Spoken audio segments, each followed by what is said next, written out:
दुनिया के सबसे बड़े लोकतंत्र का चुनाव संपन्न हो चुका है। परिणाम देश और दुनिया के सामने है। बात हम कर रहे हैं फतेहपुर सीकरी की, वही फतेहपुर सीकरी जहां से अकबर को पलायन करना पड़ा था। लेकिन इस सीट पर भारतीय जनता पार्टी 2014 से लगातार अपना परचम फहराते आई है। इस बार थोड़े समीकरण अलग थे और उत्तर प्रदेश में ही मामला जो दिखाई दे रहा था वो दिखाई नहीं दिया और फतेहपुर सीकरी में भी कुछ परिणाम ऐसे ही आए। लेकिन सुखद यह रहा कि भाजपा अपनी सीट बचाने में कामयाब रही। हमारे साथ हैं राजकुमार चाहर, भाजपा प्रत्याशी के साथ साथ राष्ट्रीय किसान मोर्चा के राष्ट्रीय अध्यक्ष भी हैं। सर, किस तरीके का ये एक सफ़र रहा है? पहली बार मैं जब आपके पास आया था, प्रत्याशी घोषित किया था, तमाम सारी चीज़ें थी, तो अब जो निकल कर आया है उतार चढ़ाव मैं वहीं आपकी मतगणना स्थल पर रहा। कभी कोई आगे निकल रहा है 300 वोटों से, 500 वोटों से, 1100 वोटों से, किस तरह नजरिए से देखते हैं? देखिए, चुनाव जनता ने लड़ा और मैं तो यहाँ तक कहूँगा कि हर गांव में प्रधानी जैसा चुनाव ही हुआ। शहर के चुनाव में और ग्रामीण क्षेत्र के चुनाव में जमीन आसमान का अंतर होता है। देहात में गांव-गांव में लोग आपस में चुनाव में कौन किसके साथ है, कौन किसके साथ नहीं है, इस बात का चुनाव चल रहा था। और मैं क्षेत्र की जनता को, फतेहपुर सीकरी लोकसभा क्षेत्र की जनता को मैं हृदय से आभार व्यक्त करता हूँ। मैं क्षेत्र की जनता का ऋणी हूँ। उन्होंने तमाम अफवाहों के बावजूद, तमाम षड्यंत्रों के बावजूद, तमाम विध्वंसकारी योजनाओं के बावजूद भी एक विजय करा के दी।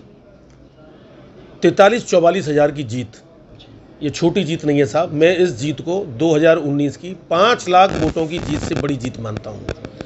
जो परिस्थितियां आप लोग भी देख रहे थे, जिस प्रकार की पैदा की गई, उनको जनता ने जवाब दिया है और आने वाले समय में जनता के साथ, जनता के बीच में रह के मेरे लोकसभा क्षेत्र फतेहपुर सीकरी का चहुमुखी विकास हो।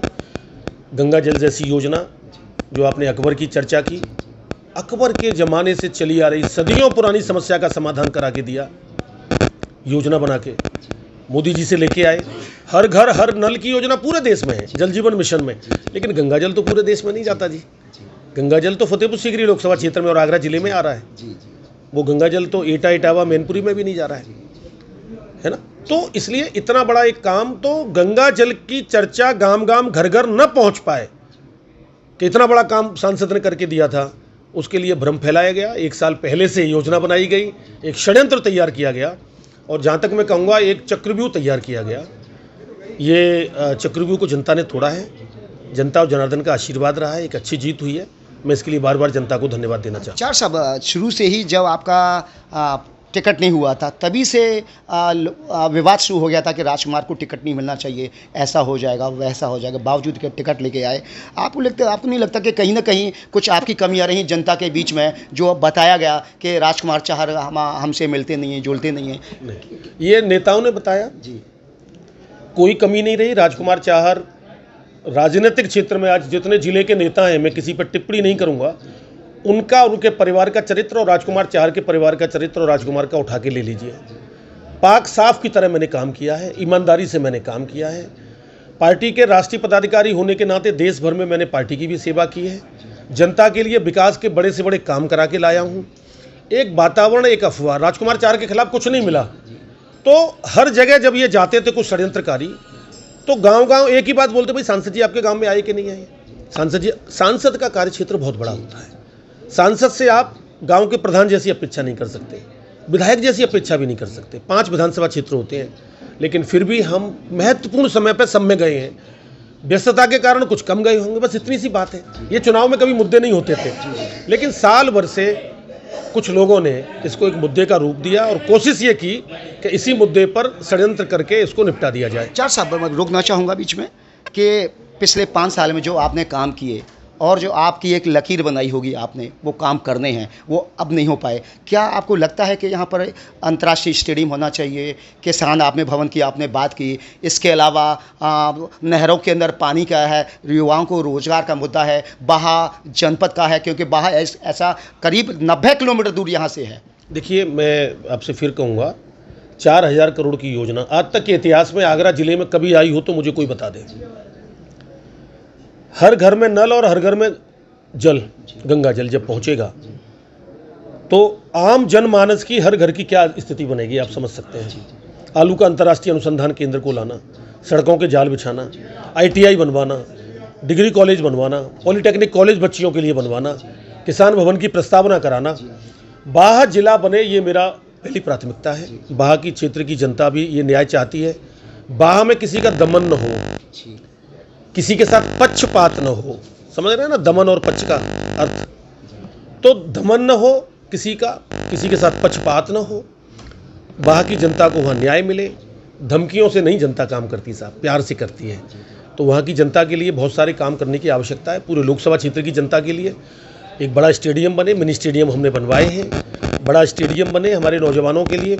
आने वाले समय में जनता के ब्लॉक लेवल पर और नगर पालिका लेवल पर जनता के दर्शन के कार्यक्रम अधिकारियों के साथ ये मैं करने वाला हूँ। अभी मैं जो समय आगरा में बैठ के पूरे दिन लोगों को मैं मिलता हूँ, सुनता हूँ, सहजता से सुनता हूँ। मेरे यहाँ से कभी कोई ऐसा महसूस करके नहीं गया होगा कि साहब हमें सम्मान नहीं मिला। सब कुछ अच्छा किया है जी, कोई कमी किसी प्रकार की नहीं थी। लेकिन एक षड्यंत्रकारियों ने षड्यंत्र रचा, अभिमन्यु की तरह चक्रव्यूह में डाल के उसको मारने की कोशिश की गई, लेकिन जनता रूपी अर्जुन बन गई। कृष्ण भगवान और ईश्वर की कृपा हो गई जनार्दन की, और वो चक्रव्यूह भेद दिया और षड्यंत्रकारियों को भी जनता ने सबक सिखा दिया। तो आने वाले समय में क्षेत्र की जनता के बीच में रह के क्षेत्र का चौमुखी विकास हो। चार साहब, हम राम को लेके आए हैं, राम उनको लेके आएंगे, ये बड़ा नारा पूरे प्रदेश में चला। तो कहीं ना कहीं आपको लगता है कि इस नारे में कुछ कमी रही, या भाजपा कार्यकर्ताओं के कड़ी मेहनत में कमी रही, या टिकट बंटवारे को लेकर रही जो उत्तर प्रदेश के अंदर? कहीं कोई कमी नहीं रही, न टिकट बंटवारे को लेकर कोई कमी थी। पार्टी के नेतृत्व हमेशा सोच समझ के टिकट देता है। राम मंदिर के निर्माण में राम को लाए हैं, ये नारा बिल्कुल अच्छा था, आज भी अच्छा है, हमेशा अच्छा रहेगा। सनातन धर्म के लिए भगवान श्री राम की जन्मभूमि अयोध्या में मंदिर नहीं बनता तो कहाँ बनता? लेकिन हार गया भगवान से, उससे क्या फर्क पड़ता है जी? चुनाव की हार जीत एक अलग मामला है, सनातन धर्म का एक अलग विषय है, हमारी आस्था का प्रश्न है। चुनाव जीतना हारना एक अलग बात होती है। लेकिन मैं फिर भी ये कहूँगा कि जातिगत इस बार नारे बहुत लगे और भ्रम बहुत फैलाए गए, संविधान को खतरे में दिखाया गया, लोगों के मन में एक भ्रम पैदा किया गया, 400 पार के नारे का अर्थ दूसरी तरह से समझाया गया। तो उसमें लेकिन मैं फिर भी कहूँगा कि जनता आने वाले समय में जिन्होंने भ्रम की ये दीवार जैसे किसान आंदोलन के समय भी तैयार की थी, इसमें उन्होंने की है। राजनीतिक रूप से सफलता प्राप्त करने में कुछ दल कुछ MP की सीटें जिता के कामयाब भी हुए हैं, मैं ये भी नहीं कहूँगा कि नहीं हुए, लेकिन आने वाले समय में वो भ्रम भी लोगों का टूटेगा। संविधान की रक्षा भी भारतीय जनता पार्टी करेगी। सर, जिस तरीके से पूरे देश में माहौल बनाया गया, 400 पार का नारा दिया गया, उत्तर प्रदेश में 40 सीटें में भी नहीं आ पाई भाजपा की, पश्चिमी बंगाल बहुत बड़ा आप लोग मैंडेट मान रहे थे, दक्षिण से भी काफ़ी मांग रहे थे। अगर आप मध्य प्रदेश को छोड़ दें, उत्तराखंड को छोड़ दें, हिमाचल को छोड़ दें, दिल्ली को छोड़ दें, तो इतना दम दिखाई नहीं दिया भाजपा के अंदर। कुछ कमी है? कुछ नहीं, कोई कमी नहीं है। हर चुनाव अलग प्रकार का होता है। 2014 का चुनाव अलग प्रकार का था, 2019 का चुनाव अलग प्रकार का था। जवाहरलाल नेहरू के बाद, देश की आज़ादी के बाद जवाहरलाल नेहरू तीसरी बार प्रधानमंत्री बने थे, मोदी जी प्रधानमंत्री बनने जा रहे हैं। बड़ी परफॉर्मेंस है, तीसरी बार लगातार प्रधान रिकॉर्ड टूटा है जी।